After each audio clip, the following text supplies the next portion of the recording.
Good evening and welcome to this very special Google Plus Hangout. Shashi Tharoor, Minister of State for Human Resources Development, joins us.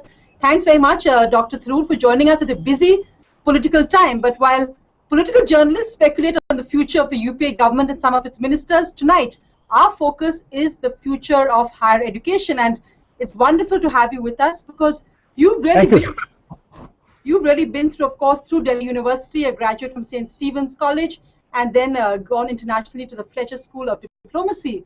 An illustrious career. You went on to be Under Secretary General at the UN, and of course the author of many books as well. So thanks once again, and we've got citizens and people fascinated with the subject and stakeholders joining us from around the world tonight on this Google Plus Hangout. Also questions voted on oursay.com. We've also got questions from rural India, so I think we have an exciting 1 hour in front of us. So Dr. Tharoor, perhaps you'd like to open with your thoughts on the current state of higher education in India, especially at a time when there's much controversy over Delhi University's planned reforms.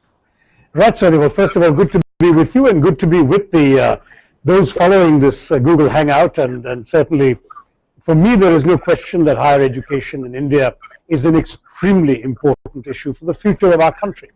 The fact is that we are an astonishingly young nation. So we're looking at a country where something like 560 million of our people are under the age of 25, where if you look at the key educational age of 10 to 19, we have 205 million youngsters who are in India, who are Indians.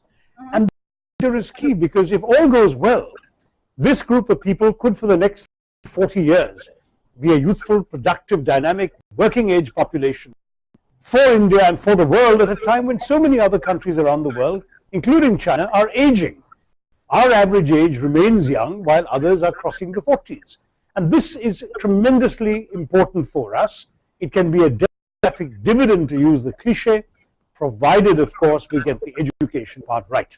If we can educate our young people, if we can take advantage of the opportunities and challenges that are available to the 21st century India and around the world, then we will have a tremendous success story.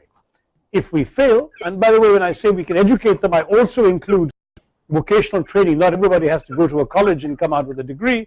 We have people who are qualified, who've learned useful trades and skills, plumbers, carpenters, masons, electricians, auto mechanics. We need all of those and more for our economy and for our society. But if we can't do both, that is, providing education and providing effective vocational skills, then I'm afraid the alternative is a demographic nightmare. Because what we would face, I'm afraid, we're already seeing examples of, with the incidents in 165 of our 600 have turned out to be vulnerable to the blandishments of the gun, the Maoists. And if you don't want that, then education is the answer. In other words, education is not just an economic challenge for India, it is also a national security challenge and opportunity.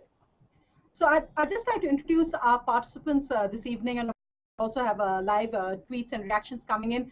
But I'd just like to ask our participants to introduce themselves. And Chanda Bide, perhaps we can begin with you, just a brief introductions, and then the rest of the participants. Go ahead, Ms. Bide. Good evening, everyone. I'm Chanda Bide from Bangalore. I am a high school teacher. Right. Shantanu Gupta, please go ahead. Good evening, everyone, and Dr. Tharoor. I'm Shantanu Gupta, Associate Director, Center for Civil Society. Thank you. Shantanu, why don't you come in here with your question? Good evening, Dr. Tharoor. Fortunately, my question is also on the capacity. In fact, I'm seeking a comment on a solution. So my question to you is that why don't we open the higher education sector for profit so that we can have genuine players, we can have investment, we can have a lot of choice. Because currently, because of heavy regulations and absence of investment, only people, to my mind, with deep pockets and political connections can open higher institutes. See, appreciate your comment on the same. No, I do understand your concern, Shantanu, but at the same time, you have to understand that, again, we are in the context of a set of national policies that have evolved over time. Going back to the Kothari Commission on Education in the 1960s, there has been a very strong presumption in India that education cannot be for profit. And this has actually been affirmed quite recently in two Supreme Court judgments in 2002 and 2005 that have specifically laid down that for-profit education is not permissible in India. So the question of any government just creating a new policy is not possible because there are court judgments as well on this matter. The second point to be made is, of course, that we are concerned already that even where for-profit education is not legal, we are finding, sadly, many private institutions gouging students unethically and illegally, capitation fees, declaring one kind of admission fee and taking more under the table, promising to pay their teachers a certain wage and actually getting kickbacks from their own teachers. All these practices appear to be happening in our country because indeed some people have gone into education for the purpose of making a profit. And we even have an unfair practices bill pending before Parliament that would not only outlaw those things, most of them are illegal already, but actually raise the criminalization and penalties for criminal activity on people who do this kind of thing.